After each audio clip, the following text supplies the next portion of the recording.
kota akan dibangun di sini, tetapi harus dibesarkan dulu. Nah, oleh karena kita harus memperbesar dulu semuanya ya, kayak ini semuanya diperbesar dulu sehingga menjadi terusan gerabatan. Nah, oleh karena kita harus membesarkan dulu, maka inilah arahan pertama yang saya lakukan. Jadi saya tidak melakukan tekuan-tekuan ini yang ekstrim atau yang gimana, tidak. Hanya sederhana saja, tekuan saja untuk mengarahkan kira-kira nanti pertumbuhannya kalau ini saya tentukan sebagai mahkota untuk batang ini, pertumbuhannya akan kemana? Ke sini kah? Atau ke sini? Atau ke sini? Nah, ini ditentukan. Karena nanti kenapa saya tidak melakukan tekuan-tekuan? Karena nanti kita tetap memotong. Jadi apabila ini udah balance, udah seimbang, kita potong untuk kita buat generasi berikutnya. Nah, itulah tahapan membuat perantingan bonsai. Tahapan adalah memproses sebuah tunas ataupun cabang baru untuk dijadikan perpecahan yang maksimal. Jadi dari cabang ini kalau proporsinya udah seimbang, kita potong untuk kita membuat ranting.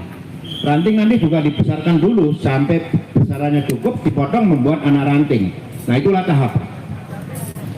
Ya, jadi bisa dipahami Pak, ini hanya kerangka dasar bagaimana saya menentukan mahkota atau menentukan posisi, kemudian menentukan desain dari pohon ini. Kira-kira nanti akan masing-masing cabang yang sudah ada ini akan membentuk menjadi pohon-pohon yang terkumpul dalam satu rangkaian, satu sumber kehidupan. Ya, itulah desain dari pohon ini. Pemimpinnya sudah ditentukan. Soal detail-detail keringan nanti akan kita lebih detail lagi dengan menggunakan tuner. Ya, mungkin di sini dulu ada pertanyaan ini Pak, silakan.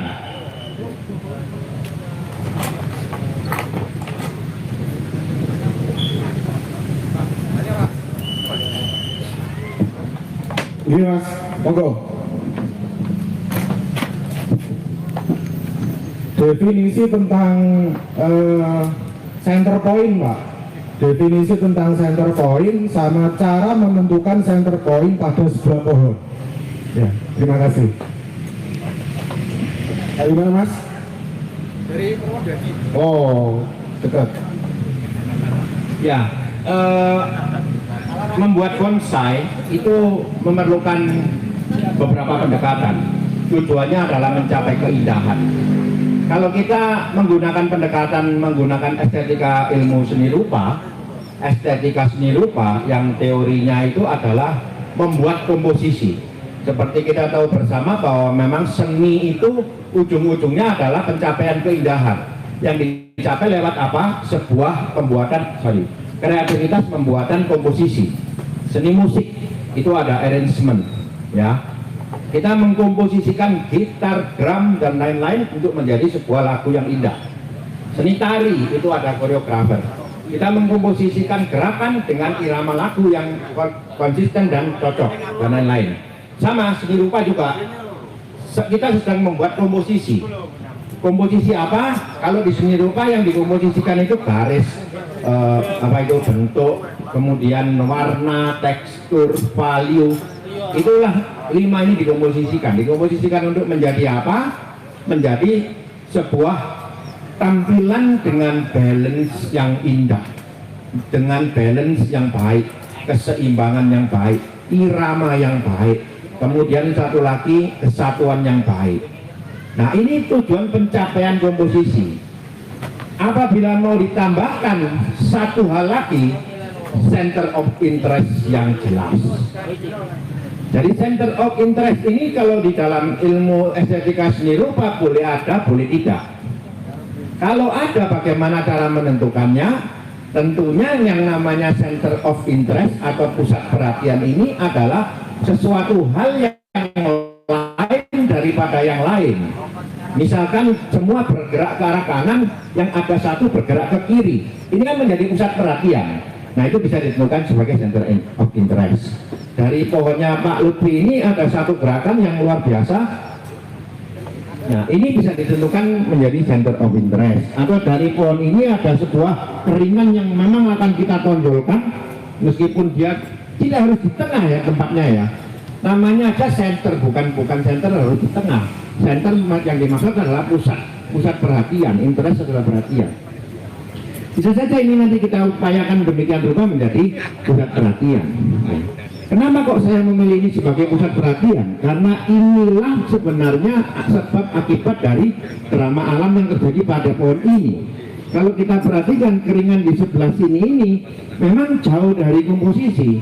Tetapi kalau dilihat dan diamati bersama, inilah sebab pohon ini tumbuh ke arah sana. Kita bisa mempresentasikan keringan ini sebagai hambatan alam yang terjadi. Ya, karena di sini ada hambatan alam, maka pohon akan tumbuh ke sebelah sana. Kalau ini saya hilangkan, justru akan mengurangi rasa atau penampilan drama alam. Benar nggak? Nah, itu center of interest. Jadi center of interest adalah sebuah atau pusat perhatian yang memang kepingin ditampilkan untuk memperkuat pesan yang ingin disampaikan dari sang pembuat. Gitu Mas. Ada lagi Pak, silakan. Ada lagi? Jarang-jarang loh. Jadi Santigi itu mempunyai karakter yang baik dalam artian batangnya mudah dicerna karena dia sudah dari alamnya sudah memberi gerakan-gerakan yang memang nanti bisa kita aplikasikan dengan untuk menjadi bonsai. Jadi cuma tinggal yang dibilang Mas Rudi adalah kita memberi penguatan ketika ada keringan itu mampu mendukung keseluruhan cerita dari karya bonsai itu atau enggak.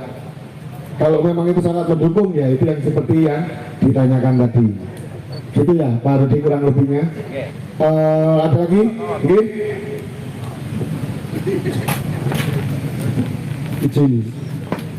Ini master kita. Saya dari Banyumas. Saya ingin minta penjelasan tadi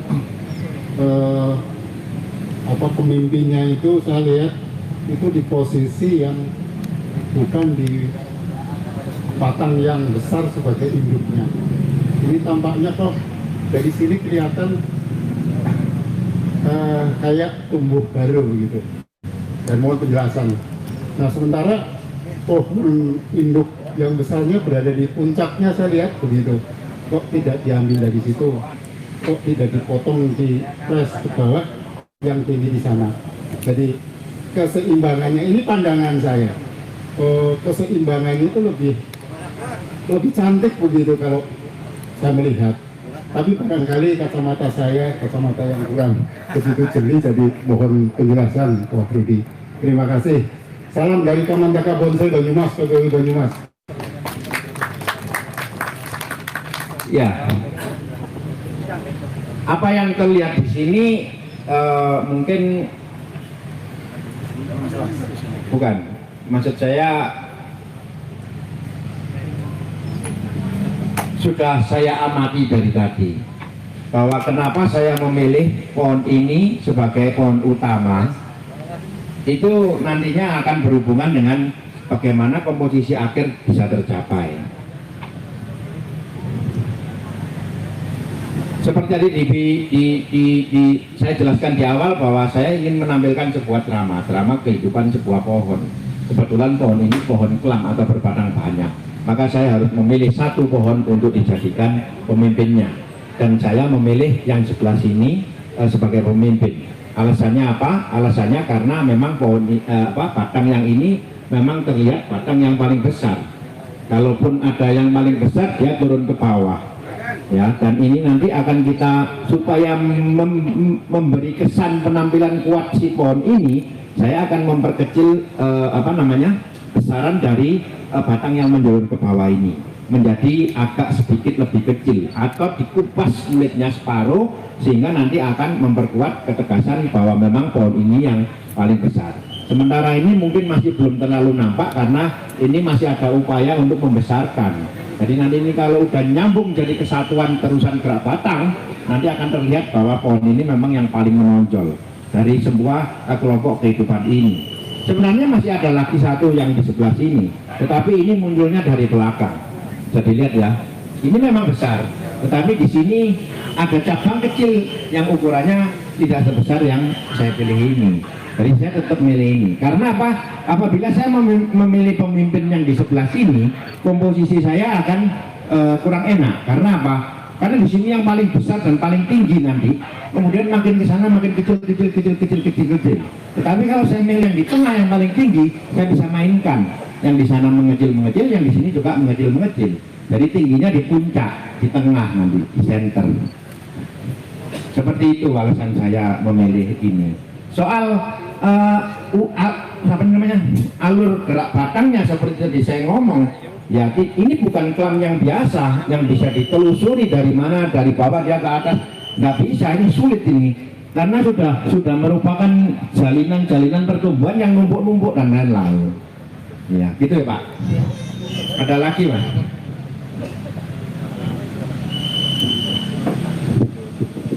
Ya, yang seperti yang dijelaskan Mas Rudi tadi, sebenarnya di sisi lain membentuk bonsai ada perhitungan waktu. Kalau jenengan menginginkan dari sini, jenengan akan membesarkan tunas ini jadi lebih besar banget.